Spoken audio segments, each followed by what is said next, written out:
O'tmishini og'rig'ini qanday qilib qo'yib yuborish mumkin?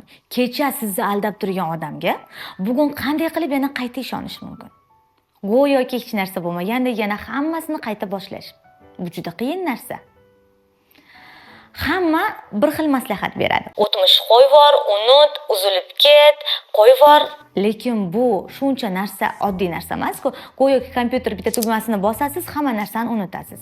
O'tgan og'riqlarni qo'yib yuborish, bilasizmi, bu go'yoki bir yarani bitishiga o'xshaydi-da. Misol uchun, bugun kesilgan joyingiz ertaga o'z-o'zidan bitib qolmaydi-ku. Xuddi shunaqa narsa. Misol uchun achiydi, og'riydi, sizga azob beradi biroz bo'lsa ham. O'tmishda bo'lib o'tgan voqealar ham xuddi sizga shunaqangi og'riq beradi, kerak bo'lsa azob berishi mumkin, yig'lashingiz mumkin, ko'z yosh to'kishingiz mumkin, lekin bu narsa silliq o'tmaydi. Siz bittada uyqudan turdingiz, hamma narsani unutib qo'ya olmaysiz.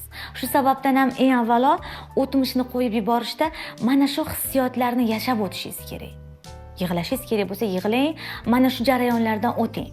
Hamma his-tuyg'ularingizni yuzaga chiqishiga ruxsat bering. Mana qarang, hissiyotlarni chiqarib oldingiz. Endi o'tmishdan nafratlanishni bas qilib, bo'lib o'tgan voqeadan o'zingizga to'g'ri xulosalar chiqarishni boshlang. Qanaqadir saboq oling. Har bitta vaziyat sizni o'sishingiz uchun bo'ladi. Ana undan keyin agar siz kechirishga tayyor bo'lsangiz, qo'yib yuborishga tayyor bo'lsangiz, undan keyin qo'yib yuboring. Unuting, sababi kechirish, qo'yib yuborish bu u inson uchun emas, avvalo o'zingiz uchun zarur. Chunki siz o'zingizni mana shu salbiy his-tuyg'ulardan ozod qilishingiz kerak. Bu uchun maxsus amaliyotlar, mashqlar bormi? Albatta bor. Bu bo'yicha maxsus mashqlar, amaliyotlar bor, meditatsiyalar bor. Buni odatda yakka tartibda shug'ullanganimda taqdim qilaman.